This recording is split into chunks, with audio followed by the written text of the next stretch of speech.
Hello, I'm Destiny Quinn, here today for a special interview segment with actor, director, and producer Stephen Baldwin. Thank you so much for joining me today. Welcome to Arkansas. So tell me what brings you here. I know you spent this past weekend in Wynn. What was that like?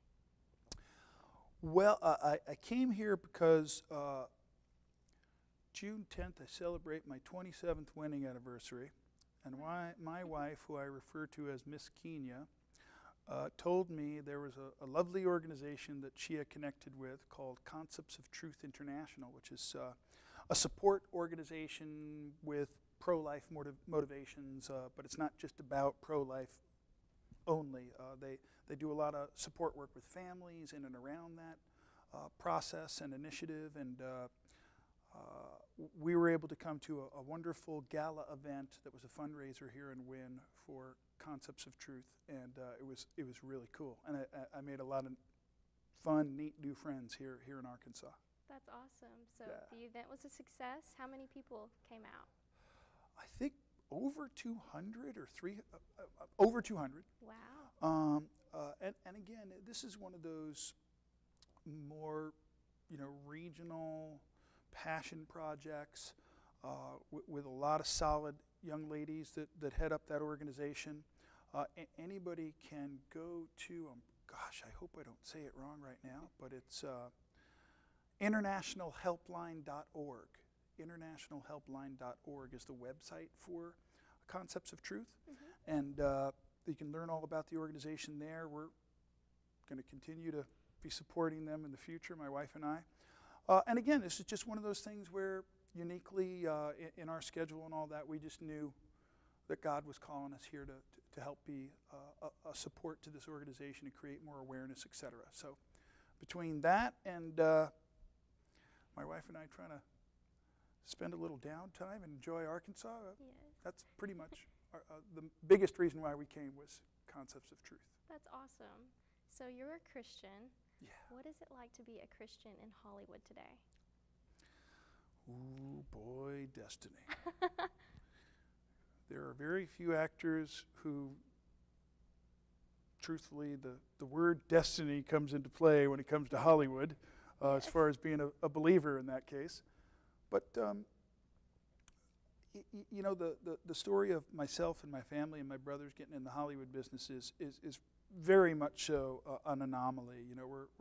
Nobody in our family was ever in the business before. My brother Alex started professionally pursuing it, and we were from kind of a lower middle class family from Long Island, New York. My dad was a school teacher and made about $25,000 a year and raised 6 kids. And when Alex started making so much money early on, the rest of her were like, well, we all practically killed each other playing sports against each other, and we were competitive and all that. We were like, well, if that silly goose can figure this out, well, the rest of us might as well give it a whirl. You know what I mean? That was really the launch point, for my brothers and I. Now, no one could ever have expected that 4 immediate siblings would work as much as we have. We've made more movies than any other 4 siblings, and God blessed us, and that's cool. But that last part is the most important part for me, just because I couldn't have known that there would be in my life a sequence of events that would occur that would be unequivocally moves of God to draw my wife and I into the born-again Christian faith, which is misinterpreted quite often. But really it's just about coming under the simple knowledge that, if you apply the Bible the way the Bible says instead of the way you think, and then you just have the willingness to believe, it's about a one-on-one relationship with Jesus Christ and the Spirit of Christ and God. And it's just something that, when I really decided to make that my priority, that's when this experience started to really get some traction with me. So, cut to 14, 15 years later, my wife and I are both saved, and there was kind of a prophetic word spoken over that early on that, we were kind of rolling our eyes about, as you can imagine. And at the time of all this, by the way, a wonderful website is something called iamsecond.com, is where you can hear my whole testimony, more of the details. It's very interesting. And now in my journey of faith, I recognize that all of what has transpired has been, in my belief and understanding, just a sequence of events that would get me into faith, that would allow me now to use this platform God gave me and this talent God gave me, and now the company and the money with Mr. Lindell that God gave us. It's all from him. Hopefully, people will understand that that's my motivation, or that's the point to which I do my best to operate from. It's just been amazing. It's been the wildest ride I've ever been on. I shared my testimony at the Concepts of Truth event, and to be sitting here with you today and to honestly be able to say, I've been there, I've done that, I've been to the top of the mountain pretty much. I was in a movie called The Usual Suspects that won 2 Academy Awards and blah, blah, blah. I've been blessed. Yes. And if you'd have told me now, I'd be doing all of what I'm doing now, having learned from all that, but now for the glory of God and for Christian filmmaking, and with a motivation. This is where I get in trouble now, Destiny, with a motivation to try to make films based on my knowledge and experience. Because as you know, the Christian film industry has a questionable, a question mark at the end of its excellence, so to speak. Yes. And that's understandable. I don't judge that. I know God is on the throne and he uses all this stuff for his glory. But I believe that I'm responsible to take what I know to be my talent and apply that as best I can. So we're going to make some different movies than most Christians and the mainstream world are used to. And again, that's all inspired by the Holy Spirit. We believe that Lightbeam can actually be a company that brings forth entertainment and quality content that competes with the mainstream Hollywood content just as well, just delivered in a way that's more interesting and dynamic. So never, if you'd have told me 30 years ago, Destiny, one day you'll have your own born-again Christian movie company supplied by pillows, funded by pillows. Only God does things like that, Destiny. But, yes. it's awesome, and it's a privilege. It's a blessing, and my wife and I are super excited. That's awesome. So what do you consider to be your biggest accomplishment so far in life? Destiny, that's a horrible question. What's my biggest accomplishment in my life? Did I stump you? Well, I think everybody has a different perception of accomplishment, right? So for me, an accomplishment is something that I had to struggle to achieve. So my biggest accomplishment is being a follower of Jesus, and I mean that, just because it's the thing that's the hardest, and it's the thing that's the most challenging. But it's the thing that I know is one of my most important priorities, which is I'm a truth seeker, so I know it's the thing that's the most true. So that's why I prioritize that first. Next would have to be my marriage, and then trying to father these children who now at this point pray for me, people. I was going to ask you about that. Well, no, I'm actually pretty blessed. I got a couple very lovely daughters, but and then I guess the movie stuff would probably have to be last on the list. Out of that question comes this idea, which is, I turned 51 this week, and I really feel like I'm just getting started. I feel like, gosh, if I did all that when I really wasn't even trying, really, what'll happen if I'm not just an actor guy running around being crazy, not focused, this, that. Now, with Lightbeam, at the executive producer level, it's more serious, and I have to be responsible for the money and with my partner and the right team. And, for me, it's just like, it's what I said.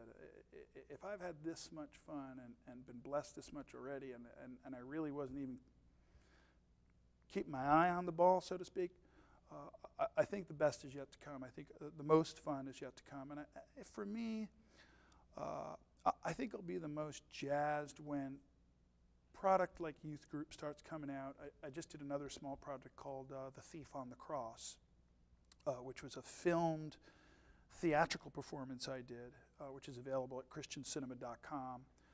My friends over there, Bobby Downs, and there are a couple of very famous Christian filmmakers own and operate that organization. Again, it's a Thief on the Cross project by Stephen Baldwin. It's at christiancinema.com. That's a very unique piece of content. To have filmed a live one-man theatrical show and now make it available for everybody digitally is unique. Yes. That's the kind of stuff we want to do. I got something in the works right now soon for Puerto Rico. That's going to be, again, another Christian film, but it ain't your grandma's Christian movie, I tell you right now. It's going to be a little cooler, a little edgier, a little spicier, but it's going to have a beautiful message of salvation in there that we think is going to be very Light Beam-esque and unique and powerful. That's awesome. So do you have any advice for people my age, millennials? Well, yeah. In the wake of the most unique political event that's transpired probably ever in our global history, I supported Donald Trump, and that had obviously the repercussions that it did. I don't apologize for it. In fact, I'm getting ready to do some work with his administration in the future behind the scenes, because for me it doesn't matter as long as things get done, Yes. And I think things are already getting better, and folks are feeling better and calming down, and that's not everybody, and that's okay. Things being as polarized as they are in this country right now, my recommendation to young people is, really take the time to seek the truth. You have the internet. There is, unfortunately, the realistic reality of fake news, and it's just crazy out there right now. But there is a way to really take your time and know what's happening, and for whoever, the Spirit of God can lead people to that as well. But I think the most important thing is we need activism.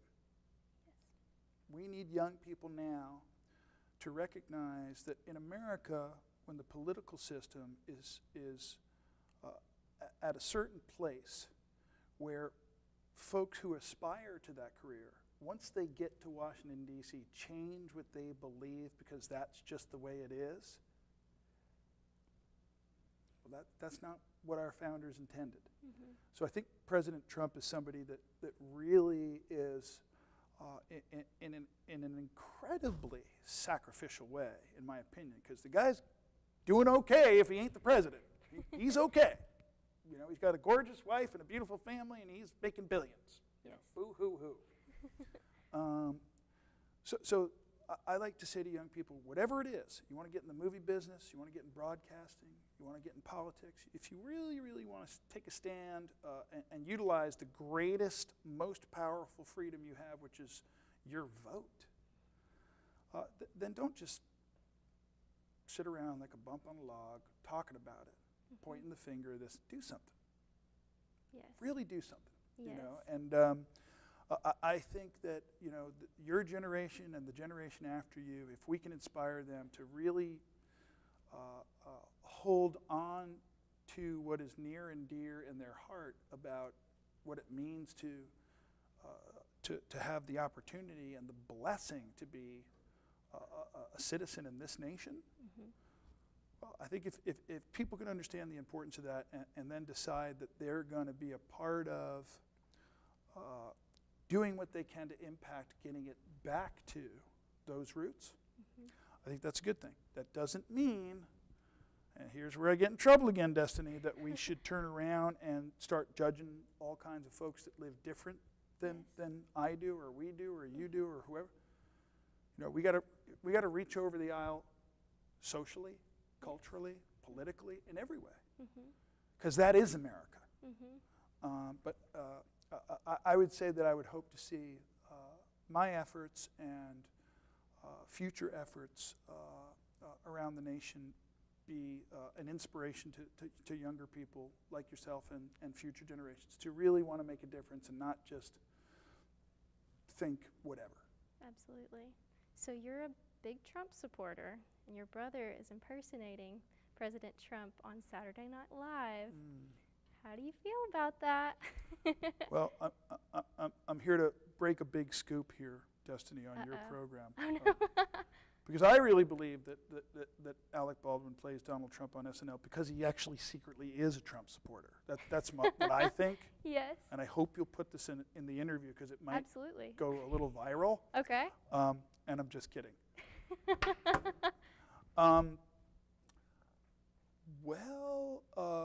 Yeah, he does a very good Donald Trump in that satirical way. I got in trouble, of course, before the election and, leading up to the election and even after the election, saying that I thought